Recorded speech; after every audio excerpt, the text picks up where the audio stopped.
নমস্কাৰ। আজি আমাৰ মাজত আহিছে মেঘে ধোৱা গান কবিতাৰ সংকলনৰ ৰচয়িতা কল্পনা দত্ত। নমস্কাৰ। আহকচোন আমি অলপ কল্পনা দত্তই কেনেকেনো মেঘে ধোৱা গানৰ সপোন ৰচিলে আৰু এইখন প্ৰকাশ কৰি আমাৰ হাতত দিলে, অলপ তেওঁৰ কাষৰ পৰা জানিবলৈ আজি এইদৰে আমি লগ হৈছোঁ। প্ৰথম লিখা কবিতাটো পগলা আৰু কুকুৰ বুলি কবিতা লিখিছিলোঁ। সেই দুটা কবিতা তাৰমানে মোৰ এতিয়াও হৃদয়ত তাৰমানে কেতিয়াবা বাজি থাকে। কি লিখিছিলোঁ মনত নাই, কাৰণ মই ফকাটোৰ কুকুৰখিনি যিখিনি আমি ফুটপাথৰ দেখোঁ, সেই ফকাটোৰ কুকুৰখিনিৰ কথাই মই লিখিছিলোঁ। আৰু পাগলী বুলি এটা আছিলে, পাগলীজনী লিখিছিলোঁ আপোনাৰ কেতিয়াবা পাগলী কিয় হয়, পাগলী বাৰু কিয় হয় কওকচোন, কি কাৰণত পাগলী, কিবা এটা আঘাত পাই এজন মানুহ বা এজনী মহিলা পাগলী হৈ যায়, নাৰী এগৰাকী পাগলী হয়। সেই ভিত্তিতে মই লিখিছিলোঁ, কাৰণ পাগলীটো জন্মতে নাছিলে তেনেকুৱা। তাৰপিছত আকৌ 2023 পৰা ৰানিং কৰিলোঁ। আপোনাৰ 2023 কিছুমান আঘাতে, কিছুমান দুখ, মোৰ ব্যক্তিগত জীৱন হওক বা সামাজিক যিখিনি আমি দেখি থাকোঁ, সেইবোৰে আঘাত কৰিলে বা সেইবোৰৰ কথাতে তাৰমানে মোৰ এটা অনুভৱৰ সৃষ্টি হ'ল।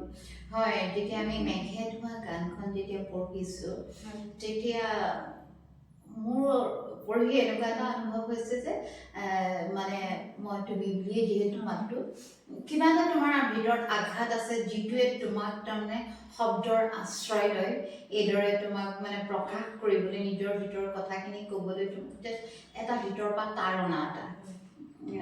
আৰু তাৰোপৰি প্ৰথম সংকলন, কিন্তু হ'লেও প্ৰথম সংকলনখনতে আমি কিন্তু দেখিছোঁ যে তুমি সামাজিকভাৱে দায়বদ্ধ, হয় নহয়? আৰু লগতে তোমাৰ প্ৰকৃতি প্ৰীতিও আমি দেখিবলৈ পাইছোঁ। বহুত ভাল পাওঁ। আৰ্টিফিচিয়েলতকৈ মোৰ নেচাৰেলটো মোৰ বেছি প্ৰিয়। এইটো এটা চাগে তোমাৰ মানে, যিহেতু তোমাৰ এখন প্ৰথম সংকলন, তাতে তোমাৰ এইখিনি সামাজিক দায়বদ্ধতা বা প্ৰকৃতি প্ৰীতি দেখা পোৱা গৈছে। আৰু ভিতৰতো এটা থাকিবই লাগিব, সংগ্ৰাম, এটা যুদ্ধ এখন ভিতৰত থাকেই চলি। গতিকে এটা তাৰমানে কবিতা লিখাৰ এটা সুন্দৰ তাৰমানে পৰিৱেশ এটা তোমাৰ ভিতৰত ইতিমধ্যে আছে। তাৰমানে প্ৰকৃতিৰ লগত আমাৰ এটা সম্পৰ্ক আছে, কম বেছি পৰিমাণে থাকে। সমাজখনৰ প্ৰতি দায়বদ্ধ, তাৰমানে সমাজখনৰ প্ৰতিও আমাৰ এটা সম্পৰ্ক আছে। সমাজখন আমাক লাগিবই।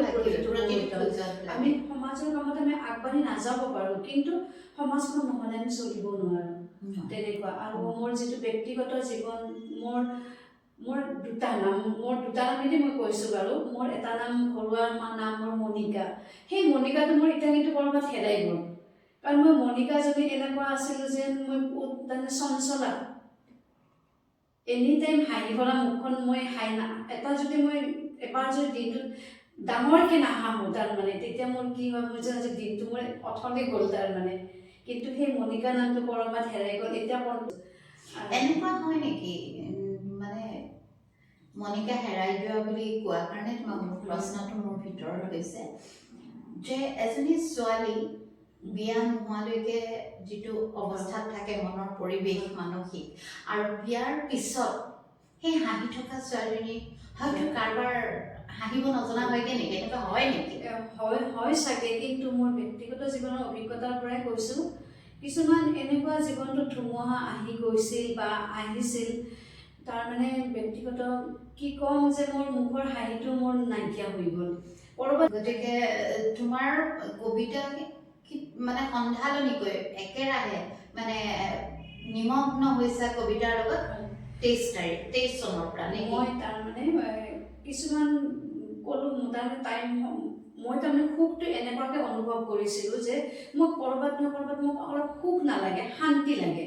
কাৰণ দুখটো প্ৰতিজন মানুহৰ দুখ এটা বজাৰটো কঢ়িয়াই লৈ ফুৰে ন, দুখটো অকল, শান্তিটো ক'ত পাওঁ? মোক সুখ নালাগে, মাত্ৰ মনৰ কিছু শান্তি, তাৰপিছত মই ভাবিলোঁ যে মই আগতে কিবা এটা লিখিছিলোঁ।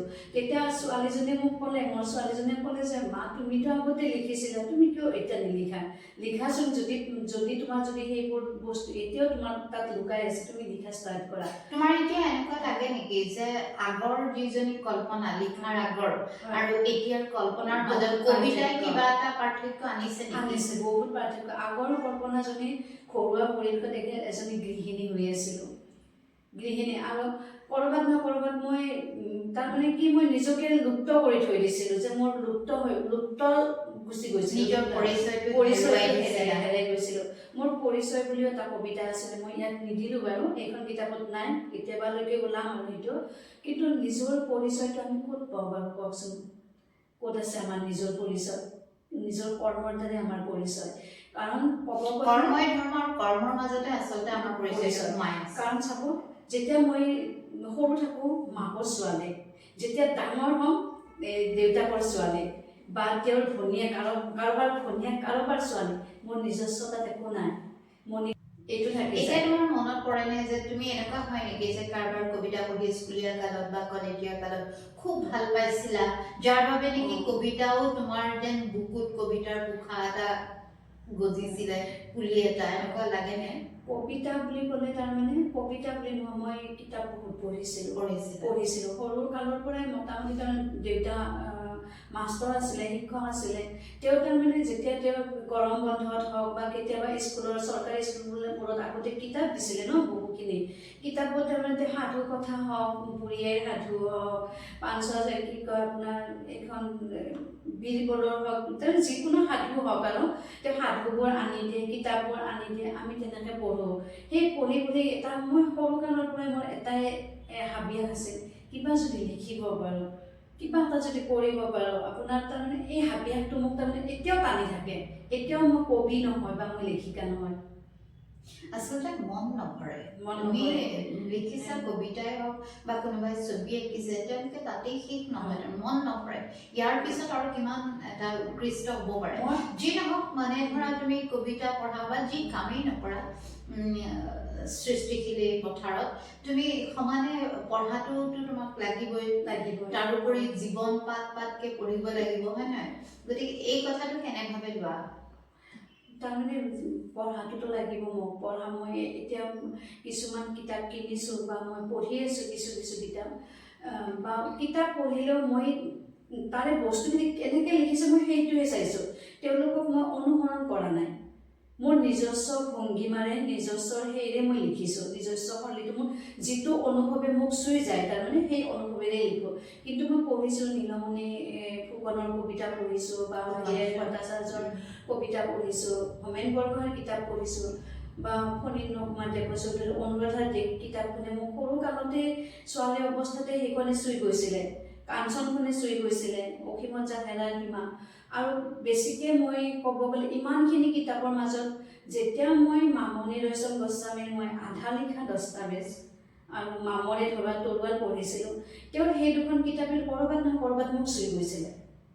তেওঁ যেতিয়া লিখিছিলে আপোনাৰ দিল্লীত গৈ যেতিয়া আপোনাৰ গলিয়ে কাহিনীবোৰ লিখিছিলে, সেই কাহিনীবোৰ মোৰ এতিয়াও চুই যায়। আচলতে মামণি বাইদেউ পঢ়িলে সঁচাকৈ ক'ব লাগিব যে সেই কলমটো এনেকুৱা এটা কলম আছিল, তোমাক মানে তুমি ৰ'ব নোৱাৰা, কিতাপখন থ'বলৈ মন নাযায়। কিতাপখন লৈ যি বহিলেও গ্ৰাহে ঘিৰিয়ে পেলাম যে, তেনেকুৱা এটা। তাৰমানে তেওঁৰ কিতাপ কেইখনৰ মাজত মই এনেকুৱা এটা পালোঁ যে তেওঁ সমাজৰ ইমানখিনি বাধা নেওচি তেওঁ কেনেকৈ আগবাঢ়ি গ'ল। ইমান এটা তেওঁ কিমান বাধা পাইছিলে, বিধৱা জীৱনত তেওঁ কিমানখিনি, তেওঁ ঘৰুৱা মানুহখিনিয়ে তেওঁ কিমানখিনি কৰিছিলে। এতিয়াও তাৰমানে কেতিয়াবা যদি মোৰ মনলৈ কেতিয়াবা দুখ আহে বা যিকোনো পৰিস্থিতিৰ যিকোনো দুখ আহে, মই লগে লগে মই মামণি ৰয়ছম গোস্বামীৰ সেই প্ৰেৰণামূলক কথাখিনি মই মনত কৰোঁ।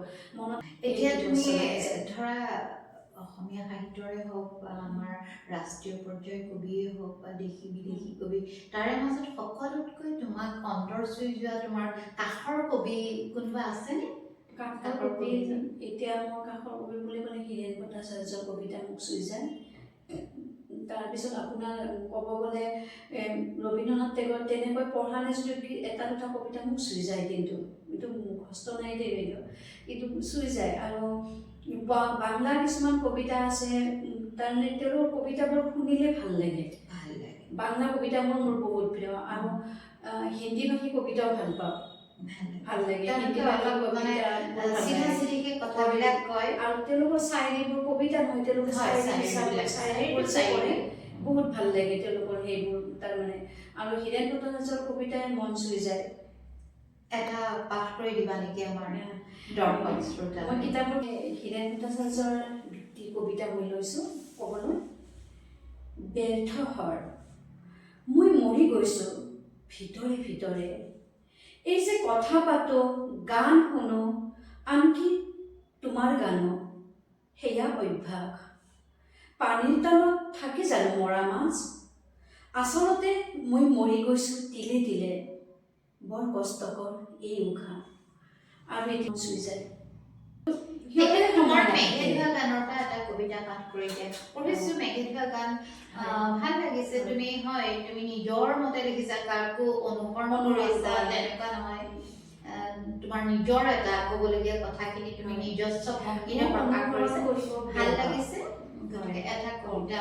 আৰু মোৰ এই অনুভৱ পুথিখন মই ক'ব বিচাৰিছোঁ, এটা বাক্য কৈ দিছোঁ। হৃদয়ৰ কলা ডাৱৰবোৰ যেতিয়া চকুলোৰে নিগৰে, চকুলোতে অনুভৱ চকুলোৰে নিগৰে, বা আমাৰ অনুভৱবোৰ সৰু সৰু অনুভৱৰ সৃষ্টি হয় বা গানৰ সৃষ্টি হয়, তেতিয়াই মেঘেধোৱা গানৰ সৃষ্টি হয়।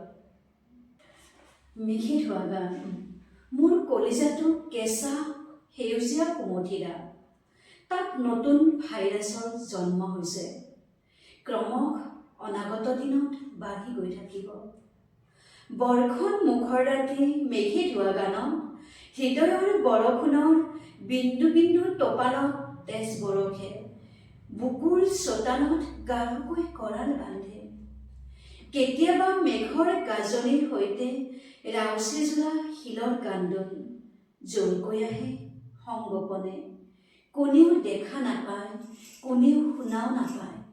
মাথো সাৰে ৰয় বিষাক্ত কীটৰ দংশনত, দংশিত মোৰ সৰ্বাংগ শৰীৰ, সেউজীয়াৰ পৰা ৰূপান্তৰিত হোৱা গাঢ় ৰঙা ৰংটো। তুমি এতিয়া আমি সামাজিক মাধ্যমত, তুমি প্ৰথম অৱস্থাত সামাজিক মাধ্যমতে তোমাৰ কবিতাবিলাক প্ৰকাশ হৈ আছিল ন? তাৰপিছত কেতিয়াবা অনুভৱ কৰা নেকি যে সামাজিক এনেকে কোনোবাৰ মুখত শুনাও যায় যে সামাজিক মাধ্যমত যি কবিতা লিখি নিজকে কবি বুলি বা কবিতা লিখিছো বুলি ভাবে, সেয়া আচলতে কবিতা নহয়, এনেকুৱা কেতিয়াবা হীনমন্যতাত ভুগিছা নেকি? মই ভোগা